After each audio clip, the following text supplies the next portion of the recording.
Hey everyone, I'm Michael Farron, and I am so excited to have been a part of this Come Alive Stories journey.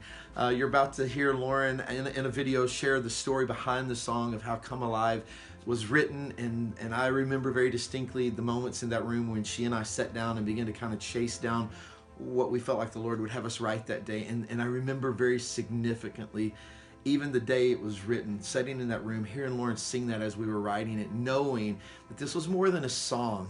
This is more of this is a prayer that we got to craft to put on the mouths of people who need to be declaring things like, "We call out to dry bones, come alive." You're going to hear Lauren talk more about the story behind the song, but here's what I would love to encourage you to do and invite you into with this. We just believe and looked for an opportunity to build a platform where all of you could get involved in this Come Alive Stories journey. And here's why I believe it's important. I just know that there are thousands of people who've been praying for months and years for difficult things, and they're tired and they're weary. They've prayed a thousand prayers for it, and nothing's changed, and they just some days don't have their energy to pray that 1001. And then there's thousands and thousands of you who've prayed and prayed and prayed, and you've watched God do the miraculous.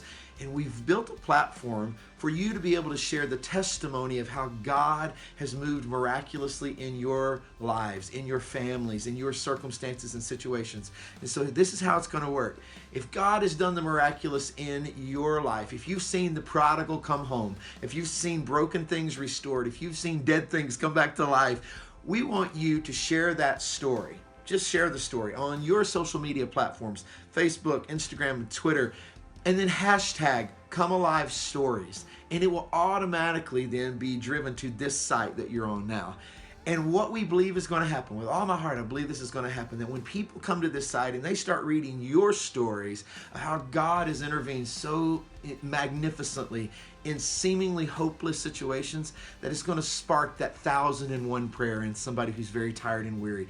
That it's going to spark a new fire to go, no, I don't see it yet, but God is who he says he is. God does great things, and I'm going to keep praying. I'm going to keep believing. I just believe in the power of the testimony to stir faith and inspire prayer again in those who don't see the breakthrough just yet. And so we want to invite you to be a part of this. Social media, share your story, hashtag Come Alive Stories. You'll start seeing it kind of populating on this Come Alive Stories site. We're excited about this. We pray that it is much more than a song, that it is a movement of faith, that it's a movement of encouragement, that it's a movement that causes community among prayer warriors. I believe God's going to do a great thing through a simple song that's turned into a prayer and a heart cry. I speak blessing over you, and I do pray and speak over those of you watching this, that dry bones do come alive in your life, that the prodigals return. I pray that we watch God reveal in glorious, powerful ways who he is and what he can do. Blessings to all of you. Hey everyone, my name is Lauren Daigle, and I was one of the co-writers on the song Come Alive. And I just wanted to let y'all into the writing room and kind of give you a little brief explanation of how the song was written and just our heart behind it. And I would love to encourage you with the story. But basically, I had just moved to Nashville, and I had a friend there. His name was Michael Farron. He's a friend now, but at the time when we were writing, I had no idea who he was. And so he comes into the room, and we're sitting there chatting, and he starts telling me about this boy that his daughter was dating, and we just started talking about the role of the prodigal son and how many people we know that are so dear to our hearts that we love, and people that we've immersed ourselves in relationships with and friendships with and things like that might be stepping away from the Lord or might not have a relationship with the Lord, and watching the parents of loved ones just grieve over their children and their decisions. And a lot of times the role of the church could be to point at people that we think should be better than the decisions that they're making. A lot of times we can assume the role of judgment or scrutiny or ridicule. And it was really just a moment where we kind of collided and started talking about the prodigal son and the passage in Ezekiel 37 where Ezekiel is standing before a valley of dry bones, and God says, Ezekiel, prophesied to those bones that an army would rise up. And Ezekiel prophesies, and breath fills the lungs of these dead bones. There was nothing there. And breath comes and fills them up, and an army stands up. And we just started thinking about, what if the church were to intercede on behalf of the dry places of the prodigal son, or the dry places of people who don't know who the Lord is? Or sometimes Christians, we just go through dry moments. You know, our hearts can get hard, or we can just get spiritually worn out. What if the church, instead of pointing the finger, interceded on behalf of those people, those dry bones, and said, all right, Lord, breathe on them and let flesh grow on them and let an army rise up within them. And that's really what the song is all about. That's the heart behind the song, and we've gotten to go so many places with it so far. I just got back from a trip to Africa, and we heard them telling about the story of how this hospital that I was visiting was built in Africa.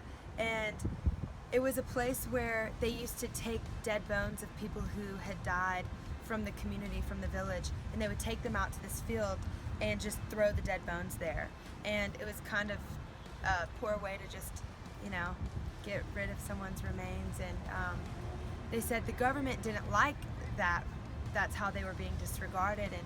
And so they said, well, we're going to give this property to you. We're going to donate this property to you, and we'd love for you to build a hospital.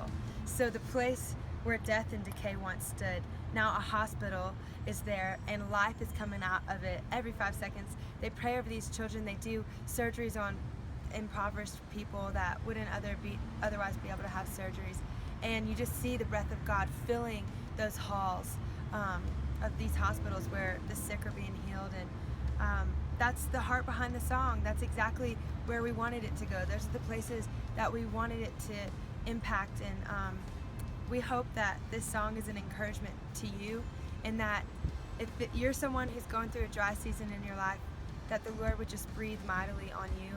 And if you have a loved one or someone who you just wish would come to the Lord, not to give up, because God's timing is so perfect. He will work all things out for the good of those who love Him and are called according to His purposes. So instead of shrinking back in faith, you can be, you know, timid or whatever with the Lord. You can be honest and vulnerable with Him, but instead to say, all right, I'm going to step into the gap and say, I'm going to believe that the Lord is powerful over this situation if someone in your life is walking away from the Lord. So that's the heart behind it, and we hope that y'all are all impacted, and that you just fall deeper in love with Him and His power and what He can do in the lives of all of us.